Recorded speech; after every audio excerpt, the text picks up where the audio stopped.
This looks really good. You're happy with the sound levels? Yeah, the sound levels are fine. Yeah, Jolle's chief technician. You know. CTO. You missed your calling. He did. What was it? Vice President? Okay, we made up names for ourselves today. So you're the Vice President of something at Technology and Innovation, I believe. Vice President of Technology and Innovation. Yeah, and I'm the Vice President of Talent Management. Who's the president? Yeah, we don't know. I think who's the CEO? Would you like to be one? One of our cats is the CEO. Yeah, we're thinking, that's what we're thinking. I think Frank, actually. I'll give you 2 of my cats then. I like your Frank. You can let them be it. Yeah, we haven't really thought they're that far feral ahead. and they're feisty. All right, this is great. So it's working well. Shall we start? Yeah. Are you going to start? 1, 2, 3. Sorry for saying Sorry Media presents the Purr Podcast, the best podcast for feline medicine and surgery with tips, tricks, and updates for the entire veterinary healthcare team. If you're dying to know more about cats, keep on listening. Here are your hosts, Dr. Susan Little, famous cat vet and textbook author, and Dr. Jolle Kirpenstein, talented surgeon and social media geek. Hello, this is Dr. Jolle Kirpenstein. And this is Dr. Susan Little. Who's already laughing. I am. And we're not laughing because of our next guest. Or maybe we are. Or we are. Could be. So our next guest is a very famous person again. Once again, it's a very famous person. Well, you have to be because we only get very famous people Oh, on this okay. podcast. I was going to say, since you couldn't find one, you invited me. Yeah, so... we were scouring the hall. Yeah. So there's Joe. So I went down to the bottom of the elevator, and there was Dr. Joe Bartges. At the bar. Yeah, so I said, hey. Which is a rare occasion. At the bar? Absolutely. Never happens. Oh, that might be a good point to tell them the rule. Oh, the rule. There's a rule. There is one rule. We're not doing shots, are we? Well, that would be good. Well, we do. Hold on for a minute. As a matter of fact. So if you say the D word, like in bold D, ... You can't say the D word. You can't say the D word because every time you do, you have to give us a drink. Oh, the D. Okay, I was like the D. No, the D word. The D. I couldn't figure the D He's dot. Like, I got it. Okay. The antithesis of C dot. Yeah, you're going to have to find your way around if you need to describe that species. So that's can the I challenge. Say anything but D? Yeah. Oh, that's easy. You can talk about the tools like canine. Okay. That's acceptable, but I would prefer a more inventive approach. Yes. We've had interviewees where I'm sure they owe us like many bottles because and then Stan Marks, who set the bar very high and didn't stumble once. Okay. So that's well, that won't be me, but I'll come up with ways around that. So I can throw in references to D's, but not say the D word. That's the deal. You can almost say it and then retract it. That's okay too. That's okay too. But we've got the tape replay. I could say God and just say I'm dyslexic. Yeah, that sounds like a nobody's done that before. So this is the famous Professor Joe Bartges. Tell us about yourself a little bit. What would you like to know? From start to the finish. Yes. Oh, really? Yes. So I was born a poor... and then preferably in about 2 minutes. Okay. So my name is Joe Bartges. I am a professor of medicine and nutrition at the University of Georgia. I am from West Virginia originally, born, bred, and raised. Graduate of Marshall University. And did my veterinary training at the University of Georgia, which is how I know Dr. Kirpenstein, because we were students together. I know we were. Were. Students together? Yeah, that's fourth-year students. Yeah. I did not know that. Yeah. I mean, I knew you were both at the same school, but I didn't know you were students. Yes. I was in the famous class of 87. 1987. The plot thickens. I know. And then I did my internship and residencies in medicine and nutrition and a PhD and a postdoc at the University of Minnesota. An underachiever all around. I didn't want to pay my loans back. and I was running from the law. And then I was on faculty at Georgia from 1994 to 97, and then faculty at Tennessee from 97 to 2014. Yeah. And then I left academics. As a prodigy child, he almost came back. I did, 30 years later. Then I left Tennessee, actually, and went to the Cornell University Veterinary Specialist, which is a private referral practice owned by Cornell University in Connecticut, and was there with an appointment at Cornell. And I was there for a couple years, and then decided to come back to academics more robustly. And so I came back to the University of Georgia in 2016. And there you be. The circle is round. 30 years later, I'm back to where I started. I have to tell you one story about me coming to Georgia as a fresh Dutch student. Okay. So the first time, and I remember I was in community practice with, what's the lady's name? It was... she was a staunch Republican. I yes. a staunch Republican. Oh, I can see her. Yeah, exactly. Long brown hair. Yeah. Exactly. Okay. So whatever, she will come back. But so she pushed me into a, in the receiving area for the first, and there was a guy, Georgia. Typical Georgia, comes in a truck. What do you mean dogs typical in the Georgia? back, That's rather... No, but I mean... we're geographically important. We're getting he there. He had teeth, So he was wearing shoes. He was talking to me, and I could not understand a word he said. A word he said. So I was like... So I went in, he started talking, and I said... 1 second. So I ran out. I was like, someone needs to help me. Well, I wasn't from Georgia either, and you had some pretty good accents, especially from deep South Georgia. It was tough being from West Virginia, even. So. I bet he was the other way around, though. Maybe he didn't understand you all that well. Well, I'm either. sure that's true also. Yeah, right? We didn't understand him, but we liked him. There you go. So, still not sure I understand him, but... Hey. Yes, exactly. I can see there could be some good stories that we may indeed need to repair to the bar later. We will have to we talk were about... we were. Oh, you were. We were pure as a driven snow, right? Absolutely. Yeah. We were studious. We never partied. We only studied. I see that in you today, even. Yeah, absolutely. Kudzu cooler. Yeah, kudzu cooler. That is part of this study process. Yeah, it was. Oh my gosh, it sounds Parties. awful. I sort of remember kudzu coolers. I'm worried about that. I don't remember a lot of the kudzu cooler. The developing brain is very sensitive to damage, certain damage. So though that's okay, because if you do that and you destroy brain cells, it's evolution. You're weeding out the weak brain cells so the strong ones can take hold. So I'm going to hold on to that. That's how people become intelligent. I'm going to hold on to that. I love that. Yeah, that will sustain me. So, Joe, what do you have with cats? What do you do with cats, Joe? Oh, there's a question for you. Besides living with them? Yes. Or them living with me, I suppose? Yeah.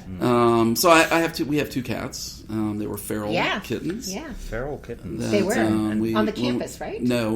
When we moved back to Georgia, we moved into an apartment. And in this apartment complex, there were these feral cats. Right. And so we spent a lot of money buying traps and catching them and testing them, feluking them, and vaccinating them, neutering them, and releasing them because they were feral. The mother of all, the matriarch, the only adult female in the neighborhood, happened to be pregnant. We could not catch her because she was very smart. Yeah. And she eventually delivered 3 kittens. And so it took us a while, and we finally got the 3 kittens. And so we kept them, female and 2 males. Stevie, Ray, and Vaughn. And so Stevie's the female because it could be Stevie Nicks as well. So we can only keep 2, so we kept Stevie and Ray. And then we finally caught Mom and got her fixed and then released her. So they pretty much run the place. They have more toys, more food, more than you. Clothes, right? Yeah. Okay, so here we have a nutritionist talking about, so they have plenty of food? So they're obese or they're... Oh, no. So what we feed them is a variety of diets designed for diabetes and critical care. So they're high-protein, low-carb diets, a mix of dry and canned, and we make a homemade diet. And so we use a mix of homemade. They get chicken and kale or salmon and kale. They like kale. My goodness, they're eating better than me. Oh, yeah, absolutely. Holy tomato. And so we do that twice a day. They get a raw egg with cream every few days. Oh, my goodness. And then we have time feeders where we put in little crunchy stuff and treats. And then they have... do they have, like, food puzzles? They have food puzzles designed for the other 4-legged furry thing that people often own. But that's because they figured out the cat toys so easily. So these other food puzzles, they're on level 3. No kidding. And they can do all of the things that the canids could do. Yeah.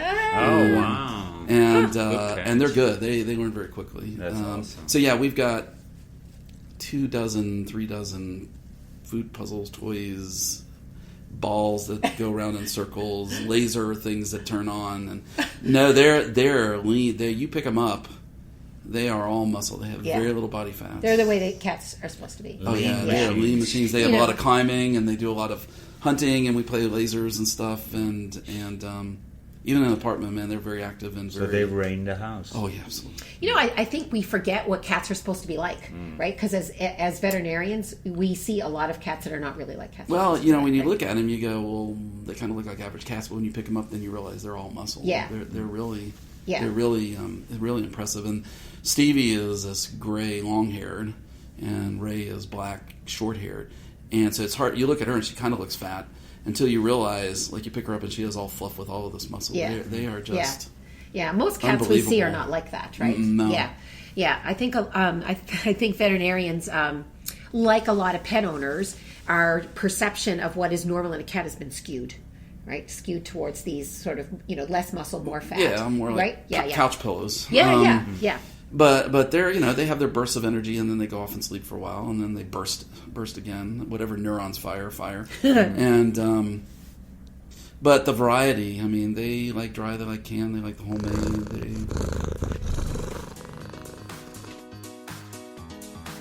The Win Feline Foundation has been funding cat health studies for 51 years. If you have a cat or have ever treated a cat, nearly everything we know was once funded by this nonprofit, totaling about $6.5 million. From understanding retroviruses, FELV and FIV, to more recently targeting gene defects responsible for HCM in the Ragdoll and Maine Coon breeds. The Win Feline Foundation Pet Memorial Program offers veterinary professionals an opportunity to reassure clients that their beloved cats have not been forgotten, and those dollars support health studies that benefit the lives of all cats. Contributions totaling $150 or more receive a certificate suitable for framing or display in your clinic. Imagine being able to treat kidney disease more effectively, using stem cell therapy to cure stomatitis, or drugs to treat FIP are actually within grasp. Consider your support in telling your clients about the Win Feline Foundation and a free newsletter at winfelinefoundation.org. So why the homemade? I don't know. Maybe I'm wrong, but I'm not sure. I've talked to many nutritionists that feed homemade. So we did it for a couple reasons. One is we're nutritionists. To realize there's two in one. That's true. That's true. There's two. And I will admit that it isn't me who does the homemade diet. Donna does. She wanted to do it, in part because we formulate homemade diets, and of course. So we figured it out. We sat down and did all the math and the calculations. So the homemade diet is basically meat and vegetable, and it has a vitamin mineral source, has omega-3 fatty acids, a probiotic, and we mix it with basically half and half with a variety of commercial dry and canned. So they get canned food mixed in with the homemade food, and then the dry food is used as treats and are on the feeders. Gotcha. Yeah. And so the feeders pop, every so often. Yeah. But they're ridiculous. I mean, they have one where they have to spin the thing and the food falls out, and as soon as you put it in there, they're pounding this thing. And then the one that is one where there's a peg. There's a drawer and a peg. There's several drawers with pegs in it. Let's take the peg out and pull the drawer out. Oh my gosh! Oh, they learn that. I know lots of people who wouldn't learn that. Oh yes. I think the part of it is their mother was so smart. It is so smart. It took us forever to catch her.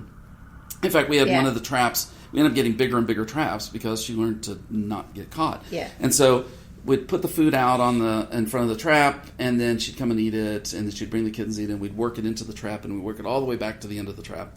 We could have probably caught a bear in this trap because it's so big. But it's like, there's no way she can't set this trap off because the food's in the very end. Yeah. And so we came out one morning, and the bowl was out front of the cage. And I'm like, how did she do that? So we got a camera to see how did she do that, like a nighttime thing. And we put it up, and we did it again. And what she did was she'd go to the back of the cage, and she'd reach through and push the bowl, and then work her way down and just push it down until the it cage got out. till it was all the way out, till she could reach in through the opening and pull it out that without is setting one off the trap. Smart cat. Yeah. And that's where they got their intelligence from. But it sounds like quite an investment in these two feral kittens, right? Time, money. Probably a new car's worth of of catching cats, fixing cats, raising cats, these kittens, and all now the stuff feeding cats and buying toys for cats. Yes, and then we have to keep buying new toys because they figure it out so quickly. We have to come up with something that excites them. Oh my gosh! So there's a certain downside to living with really smart cats. You learn you're not as smart as you think, and that they do pretty good on their own. They're pretty self-sufficient, and you're kind of there. At their whim, rather than them actually entertaining you, rather than they're entertaining. So you are both an internal medicine person and a nutrition specialist. Yes. So what are the topics in cats that intrigue you? So as an internist and as a nutritionist, but in particular, sort of my subspecialty, it's all about urine. So it's gold for a reason. I know it was. I appreciate that. I appreciate that. I think we knew where this was going. I know. And so I do and have done a lot of research in various urinary tract diseases, but also some in obesity and some other nutritionally related diseases. And we're very interested in working on things looking at microbiome and food processing and how different types of food processing can impact metabolic pathways in the microbiome. It's the current thing, huh? I don't know if it's the current thing or not. There's very little published on it. I agree with you there, but everybody's talking about it. Microbiome, everybody's talking about it. There's a lot of crap out there about the microbiome. And no pun intended. No, pun very much intended. And but some of the other stuff we're doing, there's not much out there. The idea of processing and its the impact. Which, when you think of it, makes sense, right? I mean, it should make sense that there's going to be variations. Variations and reasons to have to supplement foods that are very processed.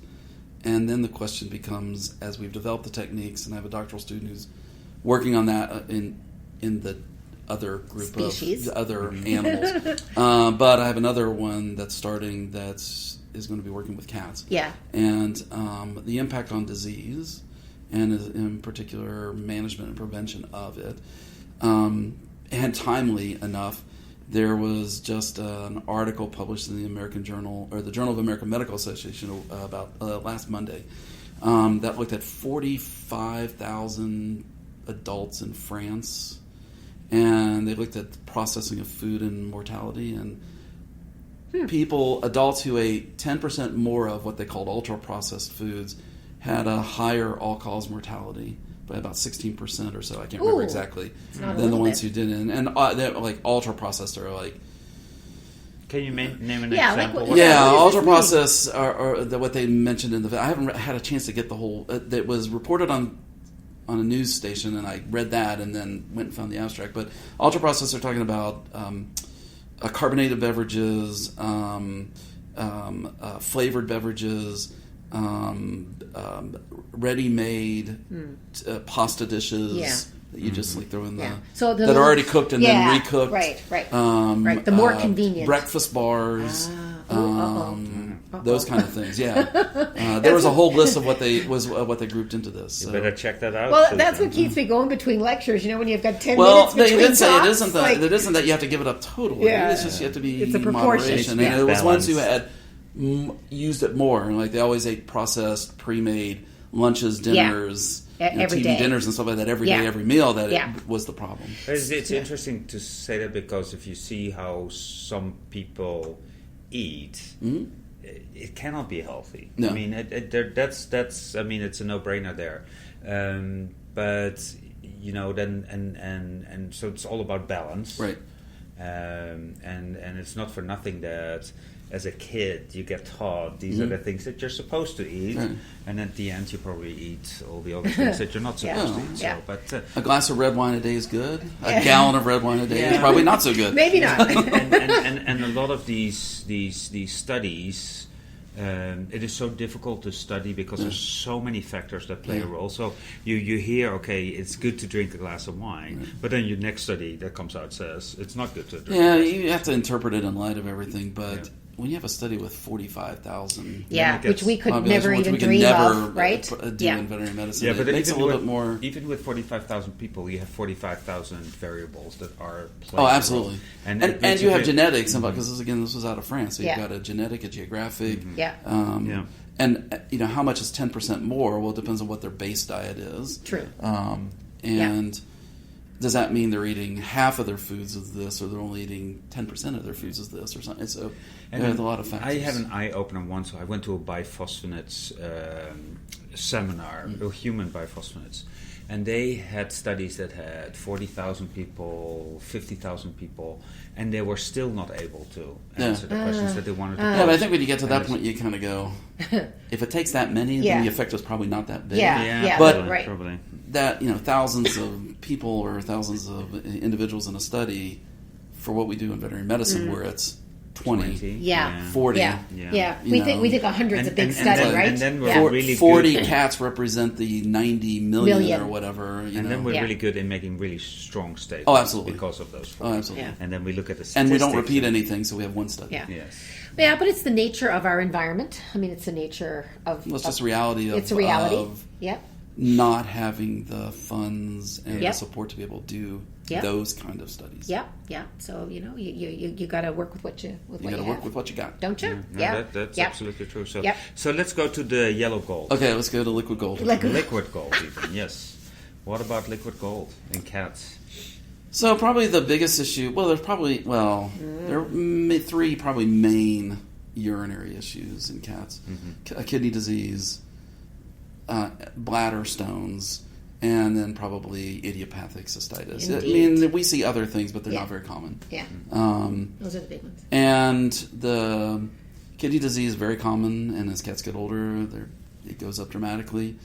Stone disease is not that uncommon, and there has been a shift of different types over the years. Now it's sort of a mix between one of two types of stones that are 80 to 90% of the stones we see in cats are either struvite in younger cats or calcium oxalate in older cats, which is also a problem because calcium oxalate tends to occur as a kidney stone in cats, as in people.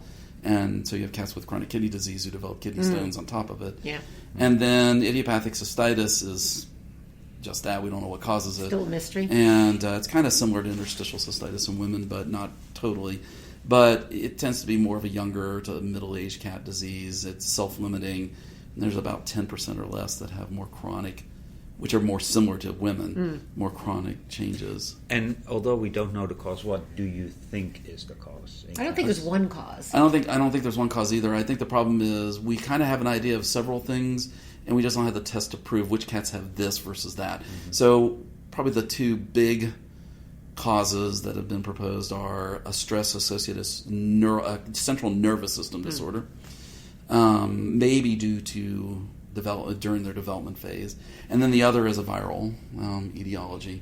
And in fact, in women with idiopathic interstitial cystitis, they cannot have a viral herpes virus, and we just don't have a way of looking for that. If they have it, it's herpes viral cystitis. It's not idiopathic interstitial cystitis. And there's some evidence to say that cats may have a urinary calicivirus, right? And what role that plays. But I think once we get a test to say 100 cats with these signs at these age, X% have viral disease, then you go, well, they're not idiopathic, they're viral. And then that's been the problem is over the course of decades is we did not have the diagnostic test. So every cat who peed all over the place with blood in the urine became a syndrome cat, a urologic syndrome cat, until people started looking, going, no, these cats have stones, or these cats have infections, or these cats have something else. And we've been able to make that easier to find. It's just these other things now at more of a cellular level that we don't have the test yet. Yeah, the low-hanging fruit is done, right? Right. Yeah, and we're left now with and the we're stuff left that's harder with to tease out. With this other things. Is it a stress-related neurogenic problem, or is it a viral? And even then, when we get those tests, whatever those tests become, there's going to be this group of cats. We still have no idea why they do what they do. Yeah. So thank you, Joe, for being here for the first one. We'll have you back in 2 weeks, which is going to be awesome. And this has been quite a revealing podcast. Yes, I learned a lot.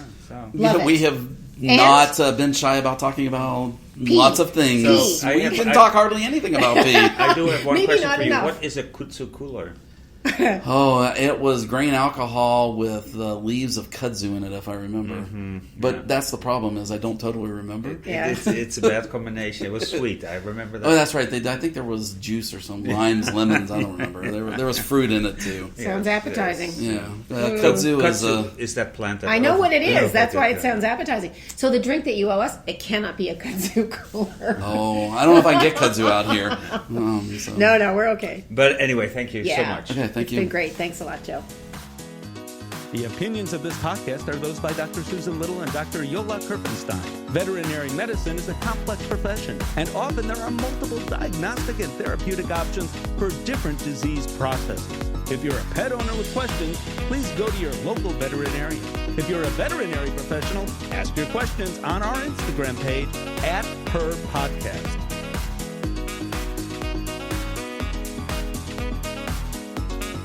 Dr. Susan Little is a feline medicine specialist with 2 cat-only hospitals in Ottawa, Canada. She is best known as an international speaker and as the author and editor of 2 textbooks, The Cat, Clinical Medicine and Management, and August's Consultations in Feline Internal Medicine. Along with 3 cats, she also admits to owning 2 dogs, and you can follow her on social media with the handle @CatVetSusan. Dr. Jolle Kirpenstein is a diplomate of the American and European College of Veterinary Surgeons and a big cat fan. His specialties range from surgical oncology and reconstruction to minimally invasive surgery. He is the author of 2 textbooks on basic and reconstructive surgery. Did you know he was allergic to cats? Jolle works currently at Hill's Pet Nutrition. You can follow him on social media with the handle @GVETSX.